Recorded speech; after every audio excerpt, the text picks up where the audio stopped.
In 1963, at the height of the Cold War, the United States deployed a weapon that wasn't made to win battles. It was made to end wars. A weapon so brutal that it could fire nuclear warheads. Projectiles with almost 3 times the power of the Hiroshima bomb against Soviet army formations. For decades, it stayed there, ready, waiting for the day that everyone hoped would never come. When the Cold War ended, the Americans retired the weapon, took the barrels, cut them, and turned them into the most devastating bombs ever dropped from an airplane. These bombs are capable of penetrating more than 30 meters of earth and 6 meters of concrete. It seemed like the end of the story. But then in October 2025, a discreet agreement was made between Greece and the Czech Republic. 60 of these weapons, forgotten in Greek warehouses since the 80s, would be sent to Ukraine. No refurbishment, no modernization, just as they were. It was then in April 2026 that the 52nd Ukrainian Artillery Brigade made a post on social media. Almost hidden in the middle of a list of equipment, the name appeared. 110. Most people didn't notice, but those who understand war stopped right away. Because the weapon that the United States built to destroy the Soviet army has just returned to the battlefield. And now it's being used against Russia, against the very same army it was created to destroy. Russia didn't expect this. Ukraine itself didn't expect it. And what this weapon is capable of doing will change this war in a way that few people realize. Let's start with what this weapon really is.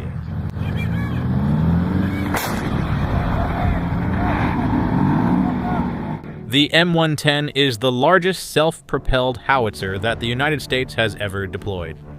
It's basically a giant cannon mounted on a tracked vehicle, like a tank, a weapon that every modern army has discarded, that no NATO country wanted anymore, that the Greeks themselves deemed militarily unnecessary. Even so, when it arrived in Ukraine, those who understand war realized it. This rejected weapon could be a game changer. The reason? It fires 90-kilogram projectiles. That's almost the weight of an adult person, at a distance of up to 30 kilometers. It's mounted on tracks. It has a 405 horsepower engine.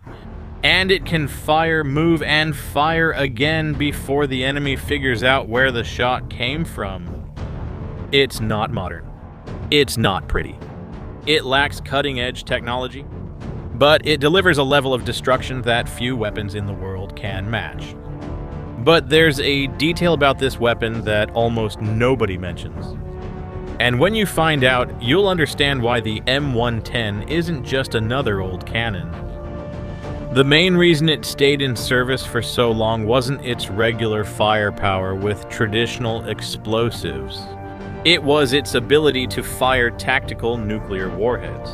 The United States manufactured 2,000 nuclear shells, called W-33, specifically designed for this weapon.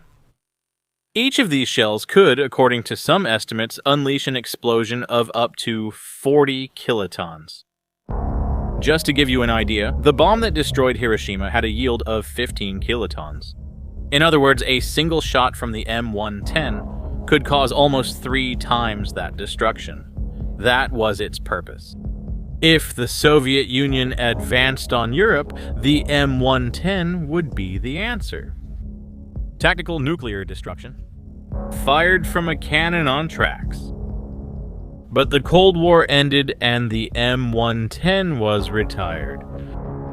But what happened next with this weapon is almost as impressive as the weapon itself. And that's a part of the story that almost nobody tells. When the Americans retired the M110 from service in the 90s, they didn't throw everything away. They kept the barrels. And do you know what they did with them? Something nobody expected. The American engineers looked at those huge artillery barrels and had an idea. They cut the barrels, filled them with explosives, and created a bomb called the GBU-28, known as the Bunker Buster. The famous Bunker Buster. This bomb was developed in just 2 weeks during the Gulf War, because the Americans discovered that none of the weapons they had could penetrate the fortified military bunkers that Saddam Hussein built underground. The solution then was to take the barrels from the M110, turn them into the casing of a 2-ton bomb, and drop it from a plane. And it worked. Just so you have an idea, the GBU-28 penetrates more than 30 meters of earth, or 6 meters of solid concrete.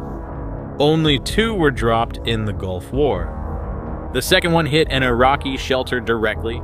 It penetrated the concrete and detonated inside. It killed everyone who was there. Afterwards, Israel bought 100 of these bombs.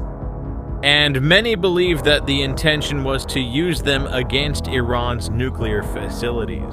In other words, the barrels of this same weapon that's now in Ukraine have already been recycled to create the most lethal bombs on the planet. Nothing in this howitzer is disposable. Everything it touches becomes an instrument of destruction. Now, the most interesting thing about all this is how 60 of these weapons ended up in Ukraine's hands. And this story involves Greece. Look, Greece had 145 M110 howitzers in its depots. American weapons from the 80s that became obsolete as the country modernized its arsenal to NATO standards.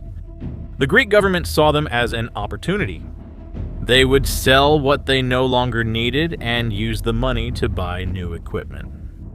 The package consisted of 60 howitzers and 150,000 shells of various types.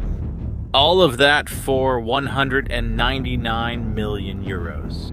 Each M110 cost about 520,000 euros. The price of an apartment in Athens. Now think about that. A single modern tank costs between 5 and 10 million euros. Ukraine got 60 pieces of heavy artillery for the price of half a dozen tanks. That's the kind of deal that changes a war. But the agreement was not unanimous. The Greek opposition protested. Many of these weapons were on the Greek islands in the Aegean Sea, very close to the coast of Turkey, a country with which Greece has historical tensions. Politicians questioned whether the country was weakening itself by sending artillery abroad while having a potentially hostile neighbor on the other side of the sea. Even so, the government went ahead. The Greek military leadership classified the M110 as militarily unnecessary equipment, and the deal was finalized. Now, it's important to say one thing. These 60 howitzers don't get from Athens to eastern Ukraine on their own. Someone needs to organize the logistics, finalize the contracts, and make sure the weapons reach the front line, and that they don't get stuck in some European port. And this is where the most unlikely character in this story comes in. The Czech Republic. Not many people know, but there is a program called the Czech Initiative. And what this country managed to do is something that deserves to be told. Look, the Czech Republic is not a military power. It doesn't have the largest army in Europe, nor the biggest defense budget. But the Czech president looked at the situation and decided to act. He created a program to buy ammunition and weapons from third countries and deliver them directly to Ukraine. And with that, this small country in the center of Europe single-handedly set up one of the largest ammunition supply networks in the world. Since it started, the Czech Initiative has already delivered about 4,400,000 units of heavy ammunition to Ukraine, coming from 14 different countries. Just so you have an idea, at the beginning of the war, Russia fired 10 shells for every one fired by Ukraine. 10 to 1. The Czech Initiative helped reduce that disadvantage fivefold, from 10 to 1 to 2 to 1. That changed the battlefield. It was this structure that allowed Greek weapons to reach Ukraine. And it wasn't just the howitzers. Along with the 60 M110 came 50,000 explosive shells, 40,000 rocket-propelled shells, and 60,000 cluster munitions. The ones that split into dozens of small bombs in the air before hitting the ground. This gives Ukraine a huge variety of options with a single weapon. Area destruction, extended range. And power against troops and vehicles. It's artillery with options. But none of this would have any impact if it arrived at the wrong time. And that's where this story gets even more interesting. Have you ever stopped to think why a Cold War weapon makes such a difference at this moment in the war? And the answer? Well, it comes down to the biggest miscalculation the Russian government made when Russia invaded Ukraine in 2022. The plan was for a quick war, take Kyiv in weeks, overthrow the government, and go back home. Based on that bet, Russia threw everything it had onto the battlefield. They burned through tanks, armored vehicles, and artillery at a pace that no one, not even the Russian generals themselves, thought could be sustained for so long. But the quick war never happened. And now, Russia is paying the price. Since February 2022, Ukraine has already destroyed almost 40,000 Russian artillery systems. 40,000. In January 2026, there were more than 1,000 in a single month. That's equivalent to more than 60 entire artillery battalions. And then, an inevitable question arises. Will Russia be able to sustain this war when their stockpiles run out? Why are these stockpiles running out? The Soviet stockpiles that for decades seemed infinite are coming to an end. Only 39% of the artillery pieces that were stored before the war remain. Russian production can't keep up to fill the gap. In March 2026, Russia broke its record for casualties since the beginning of the invasion. More than 35,000 soldiers killed or wounded in a single month. Ukraine's goal for 2026 is to raise that number to 50,000 per month. And the math is simple. Russia is able to recruit between 30 and 40,000 soldiers per month. If losses consistently exceed recruitment, the equation is reversed. And that's exactly what's happening.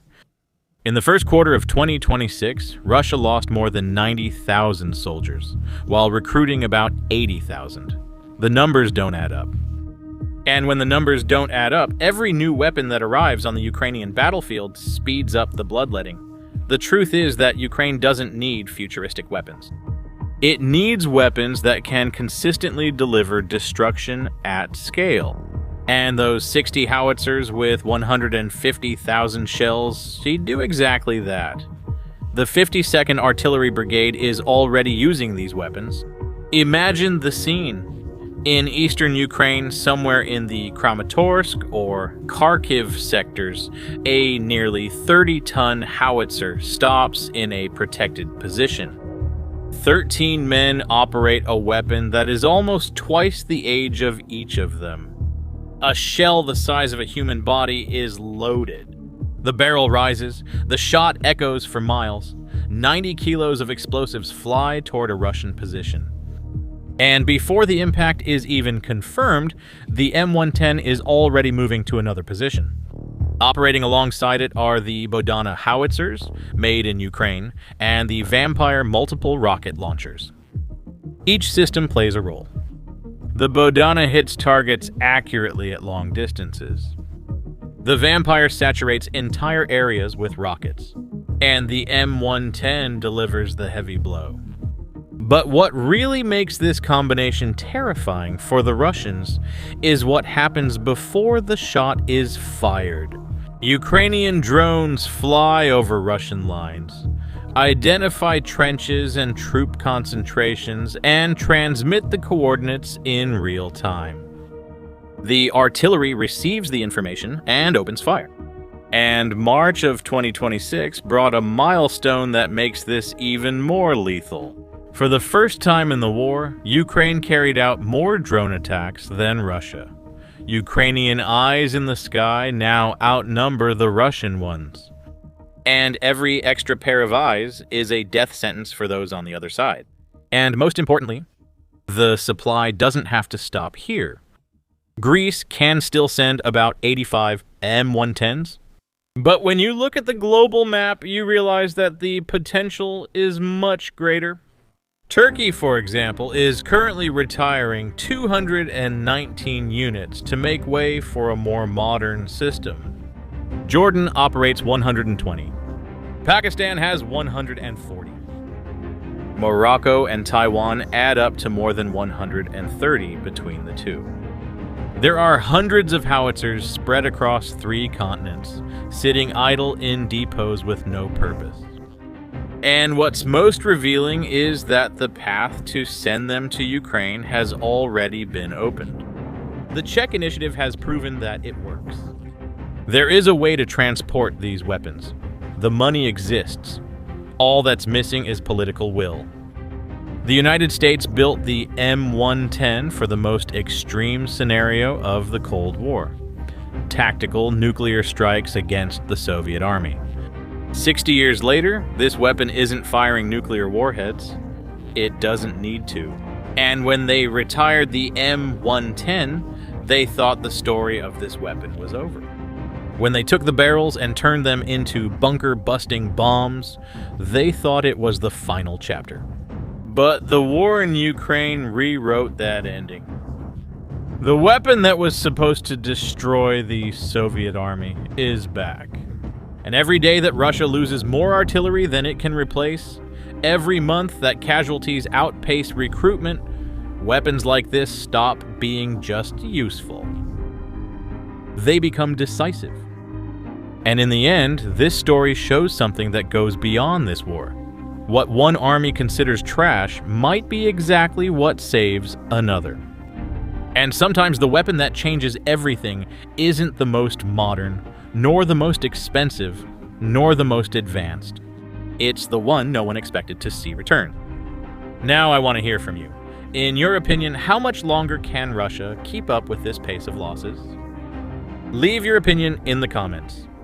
If this video brought you new information, share it with someone who is also following this war.